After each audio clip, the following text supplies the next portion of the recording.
Assalamualaikum warahmatullahi wabarakatuh. Sebelumnya, perkenalkan, nama aku Devi Ainur Fatimah dengan NIM E97219060. Di sini saya akan mempresentasikan tugas yang diampu oleh Bapak Abdullah Yazid guna untuk memenuhi tugas ujian tengah semester mata kuliah tasawuf dan tradisi pesantren 2 dari kelas F1. Saya mengambil tema zikir dan wirid di pesantren, yakni saya juga mengambil studi kasus dari pengaruh zikir bagi kesehatan mental santri di Pondok Pesantren Al-Hidayah Karangsuci, Purwokerto. Nah, di sini ada pembahasan yang akan saya bahas, seperti bentuk-bentuk zikir, keutamaan zikir, studi kasus zikir dan wirid di pesantren, seperti pengertian dan sebagainya, keutamaan dan manfaat, dan pengaruh zikir bagi kesehatan mental santri di Pondok Pesantren Al-Hidayah Karangsuci, Purwokerto. Langsung saja kita membahas tentang pengertian dari zikir terlebih dahulu. Saya mengambil dari zikir ditinjau dari segi bahasa, yaitu mengingat. Jika ditinjau dari segi istilah adalah membasahi lidah dengan ucapan-ucapan pujian kepada Allah. Secara etimologi, zikir berasal dari kata zakar yang berarti menyebut, mensucikan, menggabungkan, menjaga, mengerti, mempelajari, memberi, dan nasihat. Oleh sebab itu, zikir dapat diartikan sebagai mensucikan dan mengagungkan, juga dapat diartikan menyebut dan mengucapkan nama Allah atau menjaga dalam ingatan atau mengingat. Secara terminologi, zikir adalah suatu usaha manusia dalam mendekatkan diri kepada Allah dengan cara mengingat Allah dan mengingat keagungan. Adapun realisasinya dalam mengingat Allah dengan cara memujinya, membaca firman-Nya, menuntut ilmunya, dan memohon kepada-Nya. Selanjutnya saya membahas zikir menurut para ahli atau para tokoh. Nah, saya mengambil 3 tokoh, yakni menurut Al-Ghazali, zikir ialah perhatian manusia yang tertuju pada dunia, sehingga dengan mudah manusia itu lupa akan Tuhan, sehingga setan dapat menggoda manusia tanpa henti selama keseluruhan berproses dalam berzikir. Selama manusia mencurahkan semua perhatian pada zikir kepada Tuhan, maka hanya akan tersisa sedikit ruang untuk godaan setan. Dan menurut Basman, zikir ialah suatu amalan dalam mengingat Allah dan keagungannya yang hampir meliputi semua bentuk ibadah, dan amalan tersebut seperti tasbih, tahmid, sholat, membaca Al-Quran, berdoa, melakukan perbuatan baik, dan menjauhi diri dari kejelekan. Untuk selanjutnya, zikir jika dikaji secara mendalam termasuk tauhid uluhiyah atau tauhid ibadah. Jika ditinjau dari ilmu tasawuf, zikir termasuk dalam aliran atau mazhab tasawuf amal, yang mana ajaran yang terkandung dalam mazhab tasawuf ini bertujuan untuk mencapai ma'rifatullah dengan pendekatan melalui zikir. Tauhid uluhiyah adalah mengesahkan seluruh bentuk ibadah kepada Allah, seperti berdoa, meminta, tawakal, takut, berharap, menyembelih, bernazar, harapan dalam cinta, dan sebagainya dari jenis-jenis ibadah yang telah diajarkan Allah dan Rasulullah SAW. Nah, saya membagi zikir terdapat 2 macam, yakni zikir bil lisan dan zikir bil qalb. Zikir bil lisan mengucap sejumlah lafal yang dapat menggerakkan hati untuk mengingat kepada Allah. Kalau zikir bil qalb, keterjagaan hati agar selalu mengingat kepada Allah. Di sini juga ada perbedaan antara zikir bil lisan dan zikir bil qalb, yakni yang pertama, cara berzikir seperti ini bisa dilakukan pada saat-saat tertentu dan termasuk dan tempat tertentu pula, misalnya berzikir di masjid setelah melaksanakan sholat wajib. Nah, yang perbedaannya dari zikir bil qalb, yakni zikir ini bisa dikerjakan di mana saja dan kapan saja, tidak ada batasan ruang dan waktu, seperti itu ya.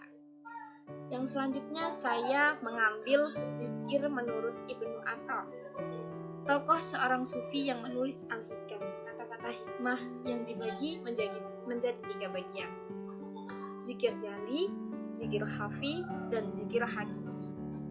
Yang pertama saya membahas tentang zikir jali, suatu perbuatan mengingat Allah Subhanahu wa Ta'ala dalam bentuk ucapan lisan yang mengandung makna pujian, rasa syukur, dan doa kepada Allah Subhanahu wa Ta'ala yang lebih menampakkan suara yang jelas untuk menuntun gerak hati kita. Yang awalnya zikir ini juga diucapkan secara lisan, mungkin tanpa dibarengi dengan niatan hati atau ingatan hati. Hal ini biasanya dilakukan oleh orang awam atau orang kebanyakan. Hal tersebut dimaksud untuk mendorong agar hatinya hadir menyertai ucapan lisan tersebut. Nah, untuk selanjutnya kita masuk di zikir khafi, yang merupakan zikir yang dilakukan secara khusyuk oleh ingatan hati, baik disertai zikir lisan maupun tidak. Orang yang sudah mampu melakukan zikir seperti ini akan merasa dalam hatinya senantiasa mempunyai hubungan dengan Allah SWT. Ia akan selalu merasa kehadiran Allah SWT secara terus-menerus, kapanpun dan dimanapun. Dan dalam dunia tasawuf terdapat ungkapan bahwa seorang sufi jika melihat suatu benda apa saja, bukan melihat benda itu, tetapi ia melihat Allah SWT. Artinya apa? Benda itu bukanlah Allah SWT, tetapi pandangan hatinya jauh menembus melampaui pandangan matanya tersebut. Ia tidak hanya melihat benda itu, akan tetapi juga menyadari akan adanya Sang Khalik yang menciptakan benda tersebut. Kita masuk di zikir hakiki, yakni zikir yang dilakukan dengan seluruh jiwa dan raga, lahiriah dan batiniah, kapanpun dan dimanapun, dengan upaya memelihara seluruh jiwa dan raga dari segala larangan Allah SWT, mengerjakan apa yang diperintahkannya. Selain itu, tiada yang diingat selain Allah SWT. Dalam mencapai tingkatan zikir hakiki ini memerlukan latihan, mulai dari tingkat zikir jali dan tingkat zikir khafi. Nah, apa saja sih bacaan-bacaan yang dibaca saat kita melakukan zikir lisan atau hawari? Yang pertama, kita membaca tasbih, yakni subhanallah, yang bermakna maha suci Allah. Yang kedua, membaca tahmid, yakni alhamdulillah, yang berarti segala puji bagi Allah. Yang ketiga, membaca tahlil, la ilaha illallah, berarti tiada Tuhan selain Allah. Membaca takbir, Allahu Akbar, yang berarti Allah Maha Besar. Membaca hauqalah, la haula wala quwwata illa billah, berarti tiada daya upaya dan kekuatan kecuali Allah. Yang keenam, hasbullah, hasbiyallah wa ni'mal wakil, yang mempunyai arti cukuplah Allah dan sebaik-baiknya pelindung. Kita bisa beristighfar, astaghfirullahalazim, yang berarti saya memohon ampun kepada Allah yang Maha Agung. Membaca lafaz baqiyatus shalihah, yakni subhanallah walhamdulillah wala ilaha illallah wallahu akbar, yang mempunyai arti maha suci Allah dan segala puji bagi Allah dan tiada Tuhan selain Allah, Allah Maha Besar. Hal-hal yang perlu diperhatikan dalam berzikir itu apa sih? Hal yang membuat wirid berbeda dengan zikrir. Wirid berbeda dengan zikir apa ya? Wirid memiliki waktu tertentu dalam mengamalkannya, sedangkan zikir lebih luas maknanya dan pelaksanaannya, tidak dibatasi oleh suatu waktu dan keadaan. Belum tahu kan apa bedanya wirid dengan zikir? Oleh karena itu, setiap wirid termasuk zikir, akan tetapi zikir belum tentu wirid. Seperti salah satu contohnya adalah bacaan-bacaan zikir atau ayat-ayat suci Al-Quran tertentu yang dibaca ketika setelah sholat wajib maupun sholat sunnah. Nah, keutamaan zikir dan wirid itu apa saja sih? Seorang yang terus-menerus melakukan wirid dengan istiqomah dan mampu untuk menghayatinya, ia akan mendapatkan warid. Seseorang yang berada dalam tingkatan warid, ia tidak terbelenggu oleh kesenangan duniawi. Ia akan bersifat zuhud dengan sendirinya. Akan tetapi, apabila ia tergoda oleh kemewahan yang diberikan pada kesenangan yang bersifat duniawi, ia juga akan segera kembali. Secepatnya ia akan mengendalikan dirinya untuk tetap wirid kepada Allah SWT. Masya Allah. Nah, bagi seorang sufi sendiri, zikir merupakan makanan spiritual yang berhari-hari. Hal tersebut didasarkan pada zikir yang mampu menjadikan suci hati atau rohani dari seorang sufi. Kesucian rohani seorang sufi tersebut dapat mengantarkannya dirinya selalu berdekatan atau bersatu dengan yang maha suci, yakni Allah SWT. Dengan demikian, zikir merupakan sebuah sarana bagi para sufi untuk mensucikan hati atau rohani yang dilakukan secara terus-menerus agar senantiasa selalu tersambung dengan sehingga hati yang suci inilah yang mampu berdekatan dengan berkomunikasi langsung, bahkan bersatu dengan inilah ketenangan hati sebenarnya yang dicita-citakan oleh seorang sufi, yang mana untuk mencapainya hanya dapat diperoleh dengan tidak adanya keterputusan berzikir kepadanya. Selanjutnya, ini ada studi kasus tentang zikir dan wirid di pesantren. Saya mengambil judul dari pengaruh zikir bagi kesehatan mental santri di Pondok Pesantren Al-Hidayah Karangsuci Purwokerto. Ulasannya seperti ini. Berdasarkan studi kasus yang diambil dari penulis tentang pengaruh zikir bagi kesehatan mental santri di Pondok Pesantren Al-Hidayah Karangsuci Purwokerto, pondok ini dibangun sekitar tahun 1986 pada bulan Ramadan. Pondok Pesantren Al-Hidayah Karangsuci Purwokerto merupakan pondok pesantren yang memiliki kegiatan keagamaan yang memiliki tujuan agar para santri menjadi manusia yang memiliki akhlak yang baik dan bertakwa kepada Allah SWT. Kegiatan keagamaan yang ada di Pondok Pesantren Al-Hidayah Karangsuci Purwokerto ini antara lain sholat berjamaah, pengajian Al-Quran, pengajian kitab kuning, zikir, sholawat, berjanji, dan lain sebagainya. Kehidupan santri di pondok pesantren yang jauh dari keluarga dengan kurangnya perhatian membuat santri membutuhkan dukungan yang lebih, apalagi dukungan soal sosial untuk para santri sangatlah penting. Hal tersebut sejalan dengan kodratnya manusia adalah makhluk sosial, di mana dalam kehidupan sehari-hari manusia tidaklah lepas dari hubungan satu dengan yang lain. Dukungan seseorang santri bisa diberikan oleh pengasuh, ustadz, ustazah, atau santri-santri lainnya melalui makanan yang diberi kepada santri.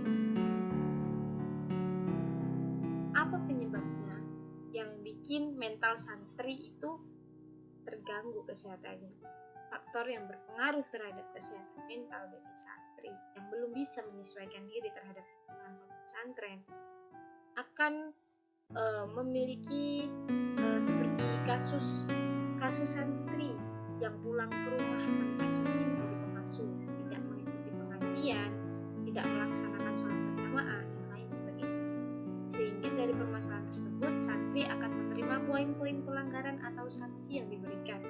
Dengan hal itu, maka akan muncul rasa cemas, takut, gelisah, tidak bisa tidur, tidak enak makan, dan lain sebagainya. Bagaimana sih metode yang diterapkan di Pondok Pesantren Al-Hidayah ini? Metode zikir berjamaah dengan durasi yang cukup lama pada setiap malam Jumat dan hari-hari besar umat Islam, yang dengan diawali dengan tausiah terlebih dahulu dari kiai, membaca yasin, istighfar, bertasbih, tahmid, tahlil, dan takbir, dan dilanjutkan dengan sholat tasbih bersama, dan yang terakhir membaca doa bersama dengan memperbanyak mengingat Allah di dalam kolbu dan menyebutnya secara lisan, yang disebut dengan zikir khafi dan zikir jahar. Yang di samping itu ada juga zikir yang rutin dibaca setelah sholat.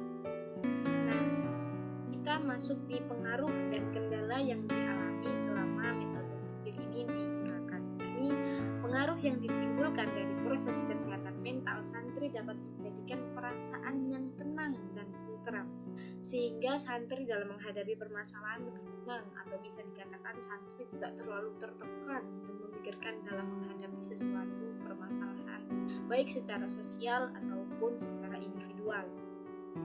Dan kendala yang akan dialami dari proses berzikir ini yakni kurang fokusnya dari pihak santri sendiri, yang mengantuk, melamun, mengobrol, dan asik sendiri. Dengan kendala tersebut, setiap santri juga masih terikat oleh peraturan-peraturan yang sudah ditetapkan di Pondok Pesantren Al-Hidayah Karangsuci Purwokerto. Dari pernyataan tersebut, sudah dijelaskan bahwa zikir mempunyai pengaruh yang sangat kuat bagi kesehatan jiwa dan mental manusia. Manusia diberikan akal yang sehat berguna untuk bisa membedakan bagaimana cara membedakan kebenaran dalam berpikir, karena sejatinya manusia memiliki sifat yang tidak pernah puas terhadap apapun. Bacaan-bacaan zikir terhadap pengaruhnya dengan kesehatan mental manusia seperti tahlil tasbih yang saya sebutkan tadi, dan juga bisa dengan ditambah dalam berzikir juga dapat memperkuat daya ingatan, yang mana bacaan yang disampaikan hingga bacaan-bacaan yang disampaikan hingga urat-urat saraf bergerak dan menyebut nama Allah. Ketika seseorang telah sampai pada batas dari kebenaran ilahiyah, atau bisa dikatakan terpadunya antara pikiran dan zikir, pasti dia tidak lagi tergoda untuk mencari kebenaran-kebenaran ini. Pada saat itu dia akan merasakan ketenangan jauh dari kata gelisah, dari konflik batin, dari diri sendiri ataupun yang lainnya. Pada konsepnya, jika manusia mengingat Allah tanpa rasa menghayati makna sesungguhnya, maka akibatnya hati tidak mungkin memiliki ketenangan. Dan jika seseorang mudah mengingat Allah dan dia memahami arti dari makna tersebut, ketenangan dan ketentraman hati yang akan dia dapatkan, puncak dari ketenangan hati atau puncak dari kebahagiaan dan kesehatan mental manusia ini terletak jika dia telah sampai pada batas mengingat Sang Pencipta dengan segala keagungannya, dan manusia tidak sempat lagi untuk memikirkan hal-hal yang berbau negatif atau hal-hal yang berbau duniawi. Pada saat itu, ketenangan jiwa manusia telah mencapai pada tingkatan an-nafas mutmainnah, atau biasa yang disebut dengan jiwa yang tenang. Nah, cukup sekian penjelasan dari saya tentang wirid dan zikir di pondok pesantren. Semoga kita dapat memberikan manfaat ilmu yang barokah, dan semoga di video kali ini dapat bermanfaat bagi kita semua. Sekian dan terima kasih. Wassalamualaikum warahmatullahi wabarakatuh.